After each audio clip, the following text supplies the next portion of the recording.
Miani og reaksyon sa mga residente ingon man sa netizen ang walay unda nga construction sa dalan sa Santa Cruz, Davao del Sur. Ingon pagani sa uban, naagayoy forever. Forever sa inayuhay ug kalsada.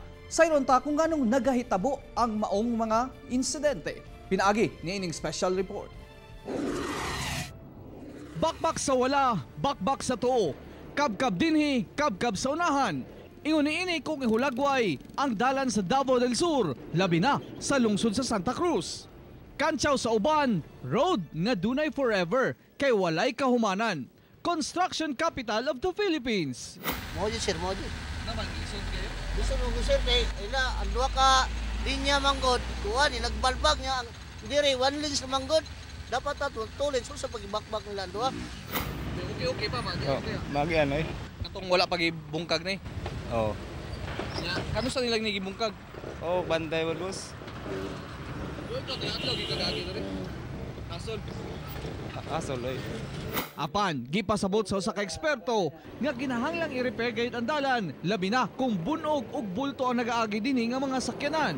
Ingon pa sa mga residente ug motorista, tarong pamantanawon nganong gubon pa man.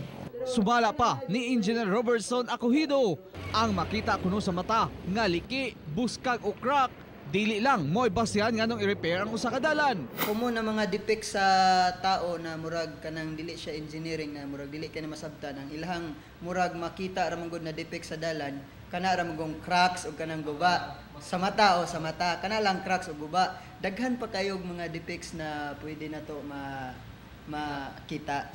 Ang dalan sa Santa Cruz, posibleng clay o nakaapekto usab ang klase sa yuta, labi pa nga daplin kini sa dagat. Bunog usab kay kung sumahon, tanang sakyanan labi na truck sa south area, dinhira moagi.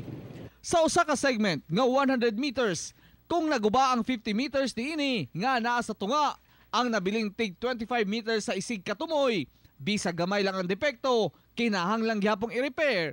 Kay dako ang posibilidad nga daot na kini o madaot gyapon sa pag-repair sa 50 metros nga naa sa tunga. So alang-alang og katong 50 lang imong balbagon na inigbalbag nimo atong sa 50, ang katong 25 na katapad maguba man pud to. So 100 na lang gid siya. Unya ang record man gud ana sa per survey, ang record sa per survey for example per 100 meter. So ang naka-record ana nana na siya bali assessment, dili na kami mismo nagbuot-buot ana. Kana siya na data based na sa among survey. Sa tuig 2018, bilyones ang pondo sa Davao del Sur Engineering District. 140 projects, lakip na niini ang repair o reconstruction sa mga dalan. Hinoon, 113 na ang completed, 25 ang ongoing, ug 12 lang ang suspended. Ang problema ron anak sir, road right of way. Suspend na siya. Due to road right of way. Pa siya na sitan.